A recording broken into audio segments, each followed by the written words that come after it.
Nous reprenons nos travaux. Merci de regagner vos places.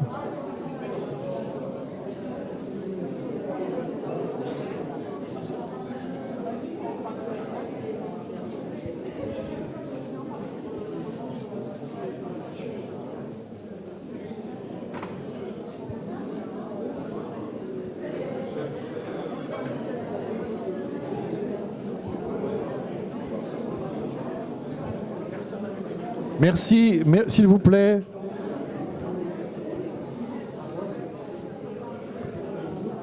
Si vous ne regagnez pas vos places, j'appelle Colbert. Le père. Et vous allez voir, ça va être autre chose.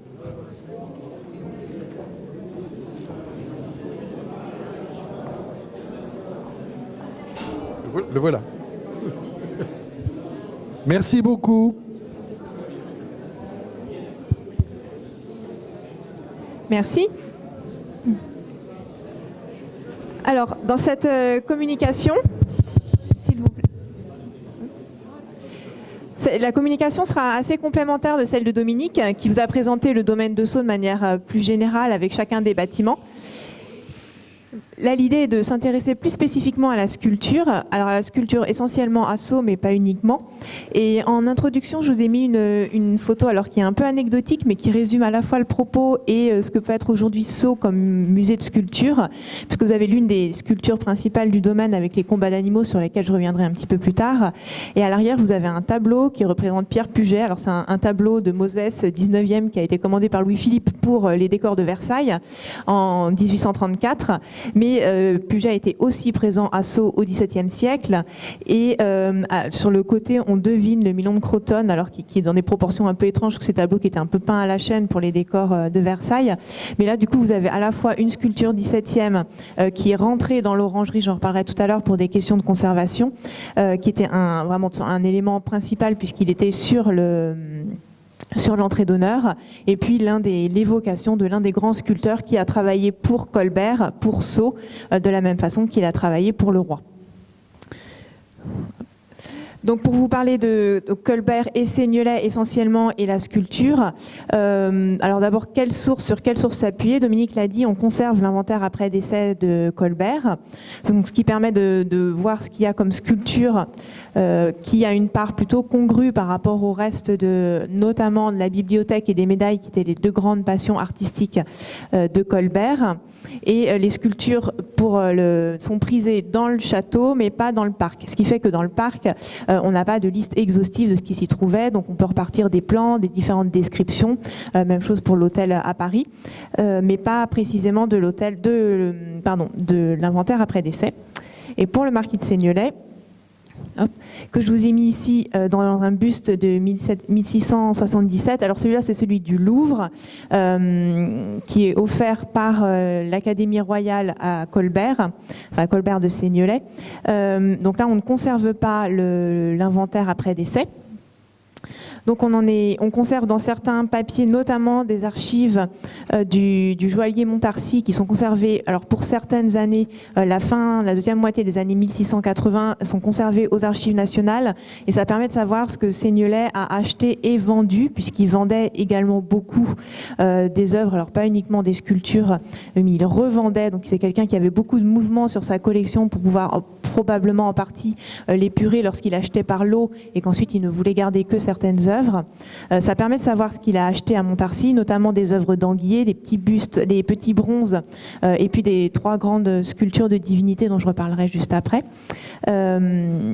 Voilà, ça fait partie des documents sur lesquels on peut s'appuyer, même chose avec les plans des domaines et les différentes descriptions. Et élément important à noter, Seignelay, lui, a fait un grand tour, donc il est allé en Italie en 1671, donc il a vu Rome, il a vu les antiquités et les sculptures, et ça va avoir alors pour son jugement artistique, évidemment une très grande importance, mais lui a vu, contrairement au grand Colbert, les œuvres antiques directement à Rome lorsqu'elles venaient d'être mises au jour, notamment la Flore Farnèse, l'Hercule Farnèse, dont on va reparler juste après, et ça va avoir une grande importance aussi sur le musée à ciel ouvert qui va constituer qui va continuer à constituer à la suite des achats de Colbert dans le parc du domaine de Sceaux. Alors je vous montre ici une gravure que vous avez déjà vue tout à l'heure. Alors il y a un certain nombre de documents, j'en suis désolée, que vous allez revoir, mais le propos sera parfois un peu différent. Donc vous avez ici le château de Sceaux avec le parc, vu depuis l'entrée d'honneur, donc que Dominique a décrit tout à l'heure. Et la vue du domaine permettait d'évoquer plusieurs choses. Alors tout d'abord, les lieux dans lesquels on trouvait de la sculpture à Sceaux, essentiel pour vraiment se faire un focus sur Sceaux. Le premier endroit, c'est le cabinet. Le cabinet de travail, alors au sens du cabinet d'amateurs, comme on trouvait dans les grandes demeures aristocratiques, que ce soit château ou hôtel particulier. Et dans les cabinets, alors je vais moi aussi jongler un peu entre Colbert et Colbert de Seignelay pour certaines œuvres. Et vous trouviez notamment cette série des divinités qui ont été sculptées par Michel Anguier. Donc Michel Anguier, sculpteur qui passe une partie de sa carrière à Rome, il rentre de Rome en 1651 et à partir de 1652, il travaille sur une série de 6 divinités. Donc vous avez ici 3 exemples, je vous en montrerai un 4e sur la diapo suivante. L'exemple de droite, l'Amphitrite tranquille, fait partie de nos collections à Sceaux. Et sur la gauche, vous avez un Jupiter foudroyant et une Junon jalouse. Donc à chaque fois, vous avez un couple de divinités qui, par leur caractère et par les éléments qu'elles représentent, sont tout à fait complémentaires. Donc vous avez le Jupiter foudroyant, figure très dynamique, qui lève son foudre et qui donc s'apprête à foudroyer. Et à côté, la Junon jalouse, qui elle, vous le voyez aussi dans les attitudes, le Jupiter regarde vers le ciel, a une attitude beaucoup plus ouverte que la Junon qui, elle, a un regard plutôt vers le bas et une position plus refermée, si on peut dire. Et donc, le marquis de Seignelay a acheté cette série des 6 divinités. Alors aujourd'hui, on en conserve énormément de fontes, un certain nombre 17e, et elle a été, je pense, fondue jusqu'au 19e. Si vous regardez en vente publique, il en passe très régulièrement, des qualités de fonte qui sont assez variables, des prix qui sont aussi très variables, mais à ma connaissance, on ne conserve pas de série complète en musée, ou alors peut-être en collection particulière qui ne sont pas entièrement connues. Et donc ici, le Seignelay achète au joaillier Pierre Le Tessier de Montarcy cette série d'Anguier qu'il conserve. Hop. Et vous avez de la même série ici un Neptune agité en collection particulière et qui est la terre cuite, puisque évidemment Anguier a travaillé les terres cuites qui ensuite ont fait l'objet de fontes. Et vous avez ici le Neptune. Alors ce qui est intéressant, c'est de pouvoir en faire le tour parce que c'est une figure qui est très tournoyante. Là on le voit de face. Je ne sais pas si vous arrivez à voir son visage qui est vraiment très très beau, avec les sourcils foncés, un visage extrêmement expressif. Et le drapé derrière fait tout un cercle. Même chose pour le cheval à ses pieds, dont la tête ici est peu visible, mais c'est vraiment une très belle œuvre. Et qui fait partie, donc qui illustre ces caractères des divinités, qui s'appuie aussi sur les théories des passions que l'on aimait beaucoup, entre les tempéraments complémentaires en lien avec les éléments de manière un peu plus générale. À l'intérieur du château de Colbert, qu'est-ce que l'on trouve d'autre? On trouve des statues au niveau des galeries. Donc Dominique a évoqué les galeries, alors non pas la galerie au sens de l'orangerie qui servait pour les fêtes, mais les galeries vraiment de circulation qui permettaient de desservir au rez-de-chaussée et à l'étage l'ensemble du château. Et dans les galeries, on trouvait on trouvait des antiques, on trouvait surtout beaucoup de bustes d'empereurs, de philosophes. Et dans l'antichambre du cabinet de Colbert, on trouvait cette sculpture de Gaspard Marcy qui représente la vigilance, alors qui est aujourd'hui au Sénat. Alors je suis désolée pour la photo qui n'est pas très très bonne, mais qui est aussi une figure allégorique. Donc qui a été saisie à la Révolution, ça j'en reparlerai tout à l'heure, mais sur le domaine, on a conservé un certain nombre de sculptures, dont certaines datent de l'époque des Colbert. Malheureusement, ce sont en général les sculptures les plus ruinées, les plus abîmées, celles dont la pierre a vraiment subi l'outrage du temps et qui, à la Révolution, n'avaient pas un très grand intérêt. Alors je ne vous les ai pas forcément mises là sur PowerPoint parce que c'est pas toujours intéressant, mais sur 3 personnages du groupe d'origine, on en distingue à peu près un. question de conservation quand même assez importante. Les belles œuvres ont été saisies, beaucoup ont été transportées aux Petits Augustins, au musée de Lenoir, et ensuite ont été soit redispatchées dans différents bâtiments, et on en a certaines en dépôt aujourd'hui à nouveau au musée. Donc ça explique que voilà, je vous fais cette petite aparté conservation et histoire des œuvres pour expliquer que cette œuvre donc se trouve aujourd'hui au Palais du Luxembourg, ce qui explique aussi qu'un certain nombre d'œuvres ne soient plus la propriété du musée aujourd'hui. Donc cette sculpture qui sur l'inventaire après décès est qualifiée d'anti-cabinet de Colbert, donc la Colbert père, représente la vigilance et s'appuie vraiment sur l'iconologie de Ripa, puisque la vigilance est représentée avec un serpent enroulé autour du bras. Donc vous le devinez peut-être, alors le bras il manque la main, mais là on aperçoit un petit morceau, le bout du serpent. Et derrière, là on ne le voit pas tout à fait, il manque en plus la tête, un héron qui est aussi l'un des attributs de la vigilance.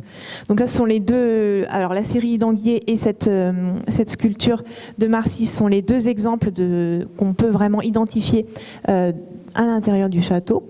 Et ce que vous avez déjà vu tout à l'heure, le décor de la chapelle, donc j'ai pas remis de plan du château, mais vous l'avez vu tout à l'heure à l'extrémité après l'orangerie, de ce groupe de Tubi. Donc qui là est présenté une photo qui provient de l'exposition du Louvre-Lens en 2016, donc une disposition qui est légèrement différente de celle actuelle de l'église de Sceaux, mais dans laquelle vous voyez très bien donc les deux personnages qui sont un petit peu plus grands que nature, et donc des sculptures qui ont été réalisées par Jean-Baptiste Tubi sur des modèles dessinés par Colbert, et on est dans vraiment ce programme iconographique, par Lebrun, ce programme iconographique dessiné par Charles Lebrun pour à la fois le parc et le décor du château.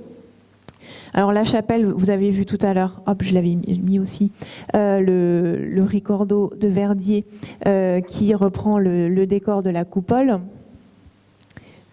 Et le décor était complété par un certain nombre de vitraux qui reprenaient aussi la même iconographie. Et le groupe de Tubi était accompagné d'un piédestal en marbre qui était décoré lui-même de festons métalliques. Donc ces deux grandes figures qui ont été taillées au gobelin et qui ensuite ont été transportées jusqu'à Sceaux. Et tout ça est connu puisqu'il y a un mémoire, alors qui a été perdu mais qui était conservé à la fabrique de Sceaux et qui a été transcrit par la suite, sur lequel on a donc le mémoire par lequel Tubi s'est fait payer, et donc on a précisément ce qui lui a été commandé et ce qu'il a livré. Donc le piédestal, les deux grandes figures et le transport, le voiturage a aussi été compris. La préparation préalablement des deux plâtres, donc préalable aux deux figures, et puis un autel sur lequel il y avait un bas-relief en bronze pour le devant d'autel, voilà, un devant d'autel, un relief pour le tabernacle qui représentait Adam et Ève avec le serpent d'airain, des ornements, des orgelots. Donc vraiment un décor sculpté complet qui était complété par le décor peint et les vitraux. Donc vraiment une œuvre totale et entièrement pensée par Charles Lebrun. Et pour un petit commentaire sur le groupe lui-même, vous voyez que les deux personnages ont des attitudes très contrastées. Le Christ lui-même a une figure beaucoup plus paisible. Il regarde vers le sol, il est vraiment en prière, alors que Jean le Baptiste, lui, regarde vers le ciel, a une expression de ferveur beaucoup plus intense, et donc bénit le Christ avec l'eau du Jourdain par sa main levée. Et vous avez, par les drapés et l'attitude des personnages, vraiment une composition tournoyante et un cercle qui permet une unité entre les deux figures et l'unité du groupe, du décor de manière plus générale. Donc le ricordo. Troisième lieu de décor, donc après le château, enfin le cabinet, le château, nous passons au parc. Donc le parc, comme l'a dit Dominique dans sa communication tout à l'heure, est un véritable musée à ciel ouvert. Alors en ça, la tradition italienne est tout de même relativement présente, vraiment avec cette tradition de sculpture et de mise en valeur de la sculpture dans le parc. Mais au-delà de ça, on a un véritable décor signifiant qui était tout à fait compréhensible pour les contemporains, avec un jeu sur les références références mythologiques, les références allégoriques, l'histoire grecque et romaine, et tous ces éléments au service du maître de maison, donc au service du grand Colbert et de son office, en quelque sorte. Donc vous avez ici une gravure qui est un peu postérieure, puisqu'on est dans la première moitié du XVIIIe siècle, qui représente l'entrée d'honneur, donc que vous avez déjà vu tout à l'heure. Et je vais vous parler dans un premier temps des deux groupes de Théodon, donc que vous avez aperçu sur la première diapo et que vous avez ici sur les pavillons d'entrée. Alors là, une vue actuelle, donc qui est prise par la cour des écuries, mais qui vous permet de voir véritablement la disposition de l'entrée, puisque comme Dominique l'a dit tout à l'heure, toute cette partie du domaine a la chance d'avoir été conservée. Donc on voit très bien les deux guérites qui supportent les groupes. Alors les groupes aujourd'hui sont des moulages, les originaux ont été rentrés pour des questions de conservation il y a quelques années dans l'orangerie. De part et d'autre, les pavillons d'angle et les douves, qui ont toujours été asséchées, et le pont. Seule la grille n'est pas d'époque, puisque là vous avez, alors vous pouvez pas le voir depuis l'angle de la photo, mais la grille est celle des Trévises et elle porte le chiffre NT pour Napoléon Trévise. Donc là, la grille est un ajout du 19e siècle contemporain du château actuel. Les deux groupes dont je vous parlais, qui sont donc attribués à Jean-Baptiste Théodon et qui représentent à chaque fois un combat d'animaux. Vous avez d'un côté la licorne qui terrasse le dragon, dont elle est en train d'enfoncer sa corne directement dans la gueule du dragon, dont on peut supposer qu'il va bientôt succomber vu la violence. Et on sent tout la raideur et la tension du corps du dragon face à la douleur infligée par la licorne, qui elle-même a la gueule ouverte. Donc vraiment, on sent l'effort et l'empoigne des deux animaux l'un avec l'autre. Et de l'autre côté, vous avez le dogue combattant le loup. Donc avec un schéma qui est une composition relativement similaire, avec le dogue qui attaque au cou un loup, lui aussi sur le dos, en position là de reddition et probablement bientôt de fin. Avec même chose, on sent la raideur du corps du loup qui vraiment face à la souffrance, et les deux animaux sont là aussi presque emmêlés, presque embrassés vraiment dans un combat au corps à corps. Et ces deux groupes qui sont donc assez monumentaux représentent vraiment les valeurs que Colbert voulait transmettre à ses visiteurs dès l'entrée, puisqu'on a à chaque fois une valeur allégorique avec la fidélité pour le dogue qui vainc le loup qui représente lui la nature sauvage. Alors là on peut penser à la fable de La Fontaine, dont la morale est le contraire de ce que l'on voit là, puisque le loup dans la fable repart face au dogue qui lui a le collier et donc est soumis à son maître. Mais là c'est vraiment la fidélité du ministre, du grand serviteur d'État, de l'homme d'État qui est mise en valeur. Et de l'autre côté, la licorne, c'est la pureté, et donc la pureté qui vainc le dragon. Le dragon, j'ai pas besoin d'expliquer le symbole, mais on a vraiment une volonté de Colbert, grâce au programme de Lebrun, de mettre en valeur les qualités du ministre dès l'accueil des visiteurs et dès l'entrée d'honneur. Et je vous montre après le détail d'un dessin qui provient lui aussi de Stockholm, donc le même fond que celui dont Dominique a présenté plusieurs dessins, avec un projet qui n'a pas été réalisé pour l'entrée. Et vous voyez ici deux statues, un Hercule et une Athéna, avec un certain nombre de pots entourés de la couleuvre, et les décors aussi en dessous portent la couleuvre. Et donc même chose, une présentation Athéna et Mercure de valeurs et de héros mythologiques qui auraient été mis en valeur, que l'on va retrouver de toute façon dans le parc, mais qui auraient été mis en valeur dès l'entrée du domaine. Et ici, un petit saut dans le temps pour vous montrer l'importance de ces deux groupes. Donc là, la vue est prise depuis l'intérieur du parc. Ce que vous apercevez, le bâtiment derrière, c'est la Canale, le lycée La Canale ici. Et en fait, ce sont les deux guérites d'entrée en 1940. Et je vous ai mis cette photo pour vous indiquer l'importance de ces deux groupes, puisque alors, à cette époque, les originaux étaient toujours en place, et à notre connaissance, ce sont les deux seuls éléments du domaine qui ont fait l'objet de mesures de défense passive. Et donc on a mis des sables de sable et on a construit ces abris pour être sûr qu'il n'y ait pas de problème en cas de bombardement. Le château alors les sculptures n'ont a priori pas été rentrées. Le château, lui, a été occupé. Enfin, c'est une autre histoire et voilà qu'on vous invite à venir découvrir au printemps. Mais au milieu du XXe, les guérites et les groupes d'animaux étaient toujours vus comme les chefs-d'œuvre principaux pour la sculpture du domaine. Alors dans le parc, où trouve-t-on des sculptures? Eh bien, à peu près partout. Alors, je vais vous donner quelques exemples, ce qui serait difficile dans le temps imparti de vous faire un catalogue exhaustif de la sculpture qui était présente au domaine. Donc vous avez ici un plan du domaine sur lequel j'ai indiqué la galerie d'eau ou galerie des antiques que vous avez donc ici. Donc le château se trouve ici, l'entrée d'honneur, l'orangerie là. Et ici sur le côté, alors pour ceux qui connaissent le parc aujourd'hui, c'est à peu près l'emplacement des jeux d'enfants qui se situe après l'orangerie. Et donc cette galerie d'eau a été aménagée, alors je ne l'ai pas dit, mais le parc évidemment aménagé par le nôtre.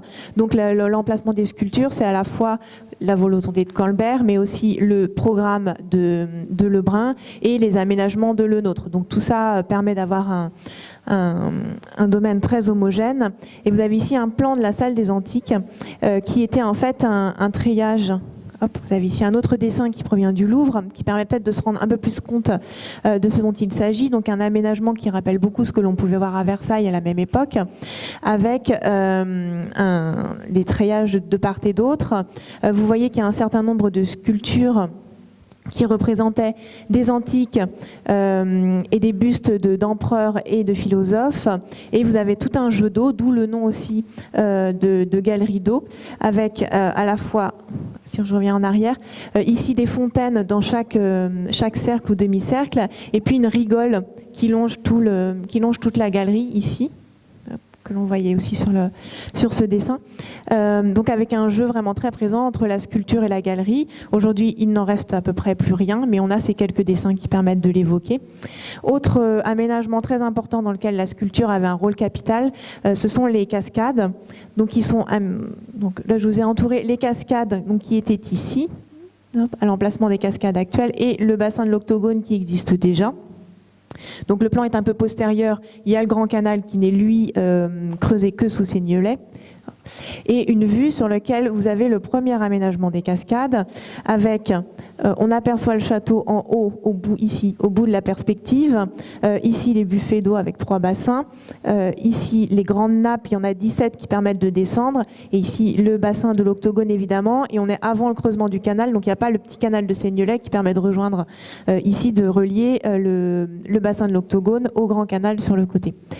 Les éléments sculptés des cascades ont à peu près disparu, mais on en connaît quand même la description. On sait qu'au niveau, en haut, au niveau des grands escaliers, il y avait 2 divinités fleuves divinisées, donc deux grands groupes de part et d'autre. Au-dessus, il y avait des lions affrontés. Ici et ici. Alors il en reste 2, je ne vous ai pas mis les photos. Les pauvres sont très très abîmés et ils sont maintenant au Sénat, au Luxembourg. On a du mal à reconnaître des lions glorieux, alors on a plutôt vraiment les crinières ont presque entièrement disparu. On avait ensuite un certain nombre de décors, notamment des animaux marins qui étaient en plomb et en bronze, et eux ont disparu dès le début de la Révolution, puisque les plombs et les bronzes ont été saisis au début de la Révolution, et c'est ce qui a causé le premier dommage sur les cascades de Sceaux, qui ont été dans un premier temps en partie démantelées pour récupérer ces matériaux, et ensuite le comte va donner le coup de grâce vers 1803, vraiment à peu près en même temps que en 1803, pardon, parce qu'on garde des marchés de travaux pour le démantèlement des sculptures, des cascades, et donc il va vraiment lui vendre la pierre et les faire totalement disparaître, mais les animaux, en tout cas, eux, à ma connaissance, on n'en garde plus trace. Et vous aviez ensuite tout un jeu au niveau des nappes d'eau ici qui descendent, tout un jeu sur les vasques. Et par contre, on conserve au musée une vasque, alors dont je n'avais pas de photo parce que la pauvre est en caisse à claire-voie dans un container, mais des vasques sur lesquelles on a des motifs de congélation notamment, donc vraiment un travail même sur de la sculpture qui était plus décorative, un travail sculpté extrêmement important. Ensuite, que trouve-t-on? Alors ça, c'était vraiment pour 2 exemples de grands aménagements. Il y avait aussi des fontaines, il y avait aussi le 10 minutes de la Diane. Enfin, il y aurait beaucoup d'autres choses à dire de manière plus précise. Que trouve-t-on comme sculpture un peu plus isolée en décoration du parc? Un premier exemple ici avec un grand bronze qui est conservé au Louvre. Un groupe représentant Mercure et Psyché. Alors je ne sais pas pourquoi j'ai mis enlèvement. D'Adrien de Vries. Alors c'est une sculpture qui n'a pas été, c'est un élément assez particulier qui n'a pas été créé pour Colbert, enfin pour les Colbert, mais c'est une sculpture qui a été exécutée en 1593 à Prague, donc on est bien loin de Sceaux, pour l'empereur Rodolphe II. Sculpture qui a ensuite voyagé, puisque lorsque Prague est prise en 1648, la sculpture entre dans les collections de Christine de Suède et elle revient en France, enfin elle vient en France, pardon, en 1653, puisqu'elle a été donnée à Albert Servien, qui était négociateur de la paix de Westphalie et qui va l'installer dans son château de Meudon. Donc c'est comme ça que la sculpture arrive en France et même en Île-de-France.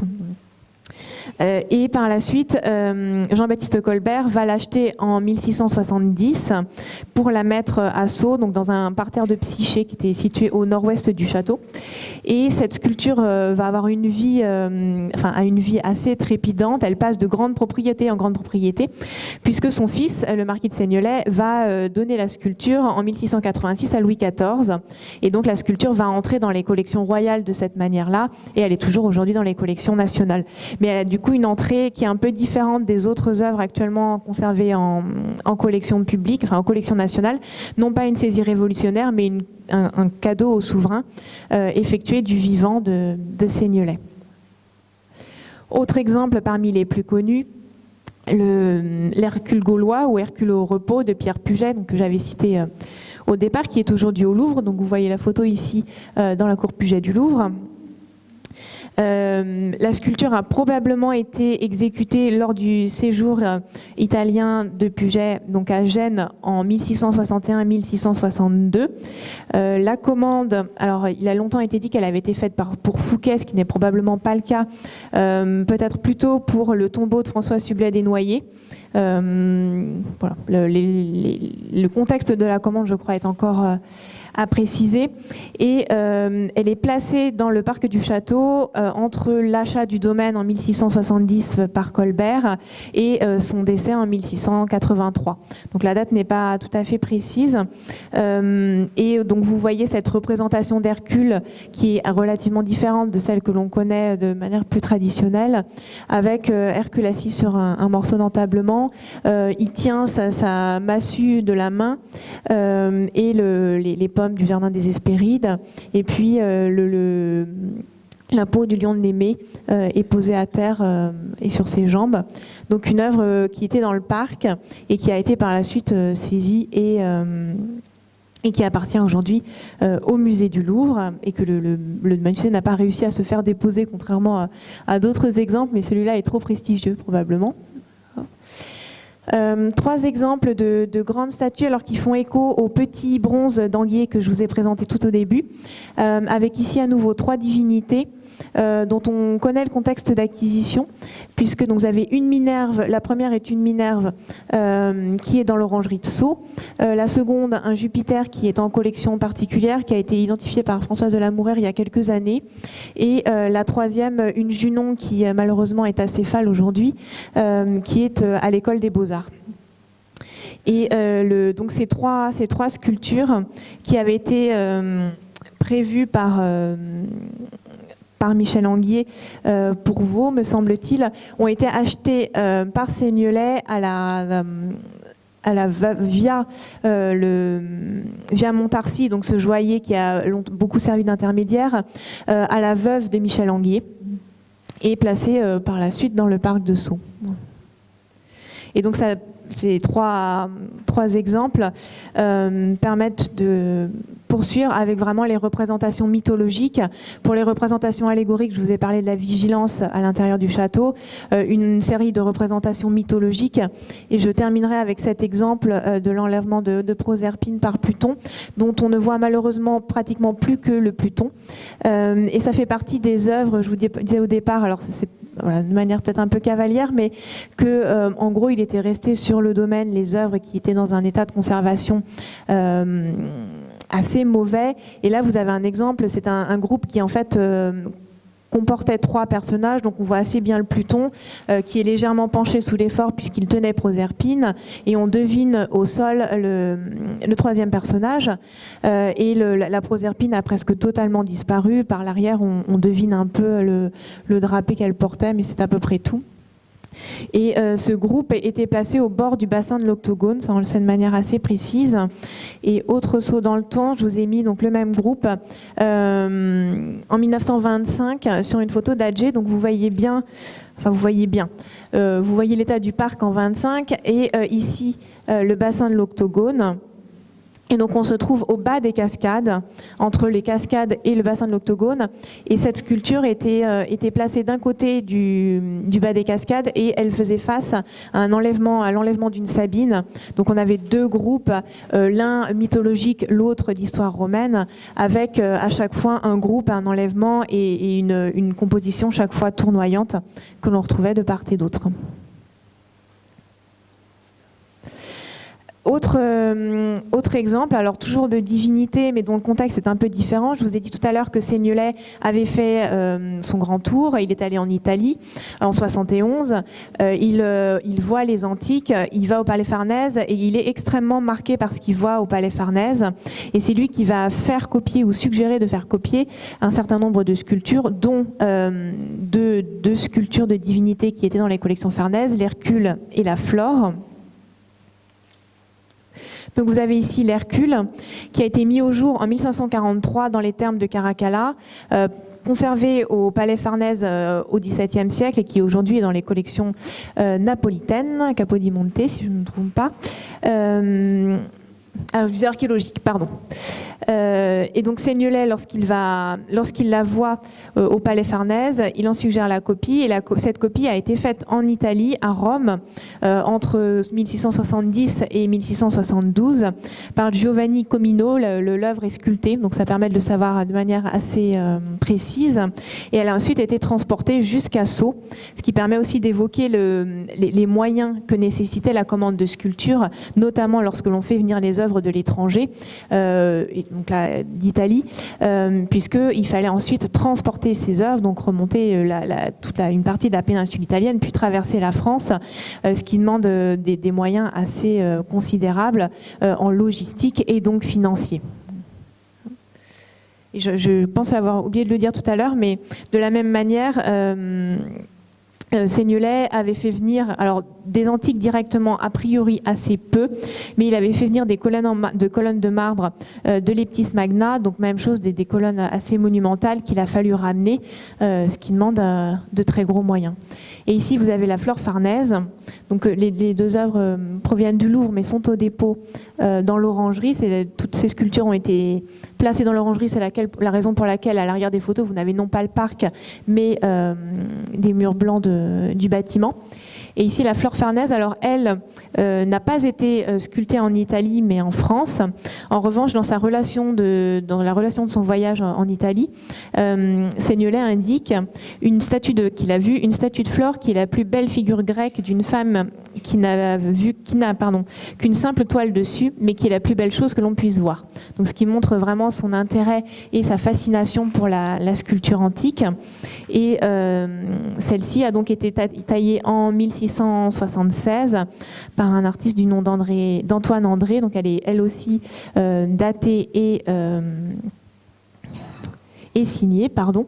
Et ça, le thème antique est donc extrêmement présent. Et là, on était, avec les œuvres précédentes, l'Hercule gaulois, notamment sur des sculpteurs contemporains qui réinterprètent la sculpture antique. Là, on est vraiment sur la copie pure d'œuvres antiques. Et dernier exemple de copie d'œuvre antique, ce gladiateur Borghese, qui est donc le gladiateur Borghese, lui, est mis au jour en 1611 à Rome, donc marbre antique. Il a un très grand écho dans les cours européennes et dans les grands domaines aristocratiques. Et il en est tiré un certain nombre de copies, notamment en bronze. Donc vous en avez une ici. Elle est encore pour quelques mois dans le parc de Sceaux. On devrait ensuite la faire restaurer et la rentrer. Et donc les copies sont relativement nombreuses. À la Révolution, pour vous donner une idée, des fontes bronze du XVIIe du gladiateur Borghese, il en est saisi 5, dont celle qui est saisie à Sceaux. Les autres ont été saisies, je ne sais plus très bien. Non, elles ont survécu. Alors, il en est saisi 5. Aujourd'hui, en collection nationale, il n'y en a plus que 4. Pour les fontes, je parle uniquement des fontes 17e. Il y a aussi des fontes 18e et plus tardives. Mais non, elles ont survécu. Et l'œuvre a ensuite été présentée à différents endroits. Elle est revenue à Sceaux en 2013, me semble-t-il. Et elle était précédemment aux Invalides dans le jardin du gouverneur militaire de Paris. Et il est probable que, à la Révolution, on saisit 5 fontes 17e du gladiateur Borghese. Aujourd'hui, il n'y en a plus que 4. Il est relativement difficile de savoir aujourd'hui quelle sculpture vient de quel domaine précédemment. La probabilité que celle que l'on a à Sceaux soit celle qui était historiquement à Sceaux est relativement forte, car au moment des saisies révolutionnaires, les choses se font de manière assez rapide et la sculpture est mise à bas de son socle. Et il est écrit, les témoignages disent que du coup elle est abîmée au niveau du pied. Et je vous ai pas mis de détails, mais l'un des pieds a effectivement une fracture qui a ensuite été restaurée. Donc il est possible que la probabilité est relativement forte que ce soit celle-ci. Et aujourd'hui, le C2RMF, donc le Centre de conservation et de restauration des musées de France, a mené il y a quelques années une étude sur les grands bronzes fondus au XVIIe siècle en France, une période où on redécouvre vraiment la technique de la fonte qui avait été un peu oubliée sous nos latitudes, enfin qui en tout cas était qualitativement beaucoup moins importante. Et cette œuvre, du coup, pourrait être attribuée à un fondeur du nom d'Hubert Le Sueur, en raison, dont on connaît quelques autres œuvres, en raison d'une part de la composition du bronze et d'autre part par des éléments beaucoup plus techniques, la réparation de certains défauts de fonte au niveau du gladiateur lui-même et la forme des patins. Je ne sais pas si vous voyez là sur le socle, en fait, de part et d'autre du pied, vous avez une sorte de patin qui fait comme un U de chaque côté de la voûte plantaire. Et c'est relativement caractéristique de ce fondeur dont on ne connaît pas grand-chose. Mais quelques œuvres, il commence à y avoir un corpus et un travail un peu plus étudié. Hop. Et pour vous donner une idée, alors aujourd'hui, il est présenté à l'entrée sur le côté du château, au niveau du Caprice. Et ici une gravure bien postérieure mais qui vous montre le domaine. Alors vous avez donc évidemment le château, ici la terrasse des Pintades, donc le grand canal se trouve là en contrebas, et vous avez bien sûr au centre le gladiateur Borghese qui avait à cette époque un bouclier et un glaive, donc les attributs rajoutés, et donc c'est l'un des emplacements qu'il a eu dans le parc. Il en a eu 2 je crois par la suite. Et je terminerai en vous parlant d'éléments un peu plus décoratifs. Donc là, on sort vraiment du programme significatif et de l'iconographie à la fois allégorique et antique sur lesquelles on mettait l'accent sur les valeurs de Colbert, du ministre, et vraiment de la sculpture, avec des éléments plus décoratifs mais qui sont tout aussi importants. Donc vous avez ici une vue du château vue depuis le parc, avec, vous reconnaissez le bout de l'orangerie au milieu de son parterre, et vous avez entouré 2 grands vases, des vases décoratifs en marbre que l'on conserve aujourd'hui.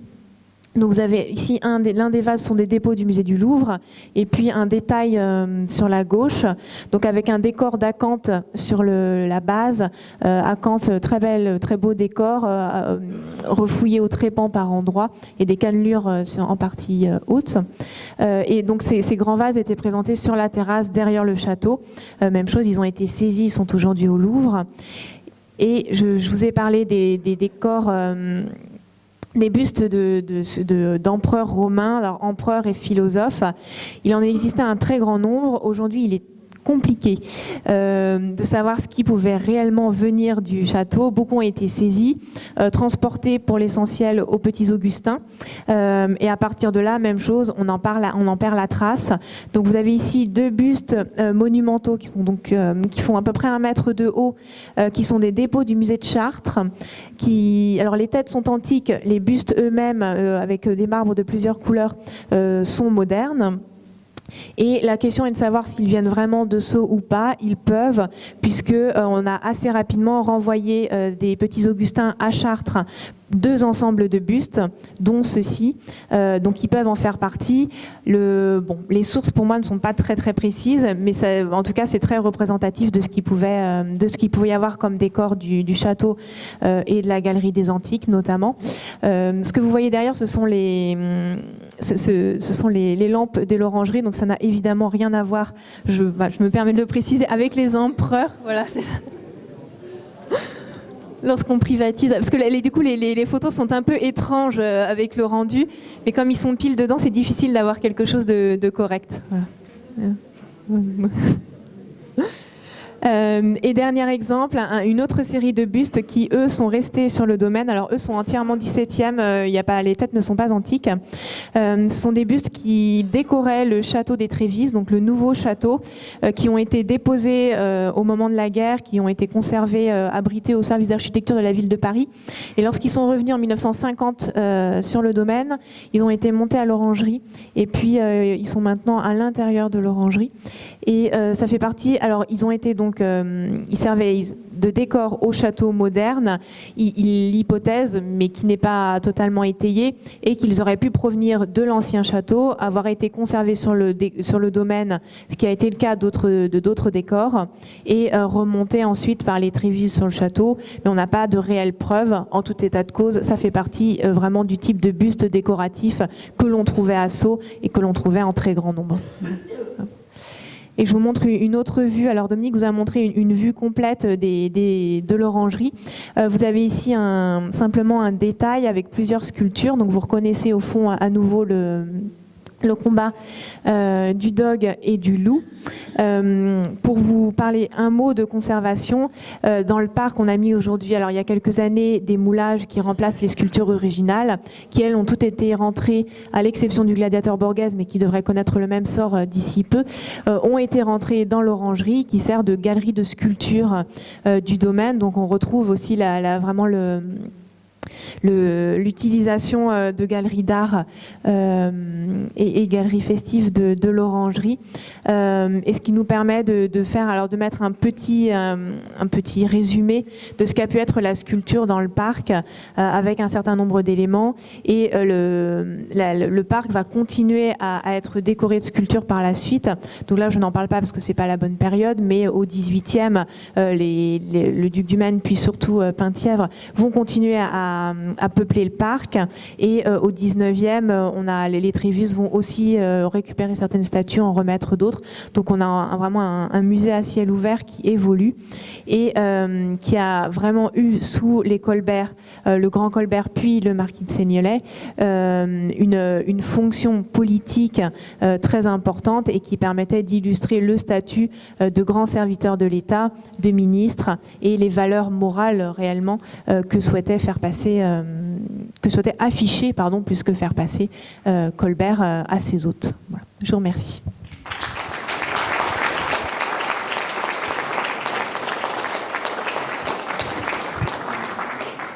Merci Céline. La sculpture est un aspect important des collections des Colbert et de l'économie esthétique du parc de Sceaux. Il y avait à l'époque des Colbert plus de 200 pièces monumentales dans le parc. Ça vous donne une idée quand même. Et j'insisterai sur une petite chose au passage. Vous avez regardé les dates. En fait, Colbert achète le domaine en 1670. En 1675, tout tout est construit, tout est en place, tout est décoré, tout est acheté, les collections se constituent. C'est hallucinant. La vitesse à laquelle ils vont. Alors, il y a des sculptures qui sont plus tardives, 76, 77, on a vu, mais ça va très très vite. Et tout cela demande de signer des bons de commande, des reçus, des transactions financières. C'est-à-dire, c'est un travail énorme qui est réalisé très rapidement, mais c'est la marque, on l'a vu avec la présentation de Loïs de Colbert ce matin pour la Fondation, c'est la marque de la maison, hein, c'est rapidité, efficacité et beauté, bien sûr, bien sûr. D'où ma conclusion mathématique, merci Céline.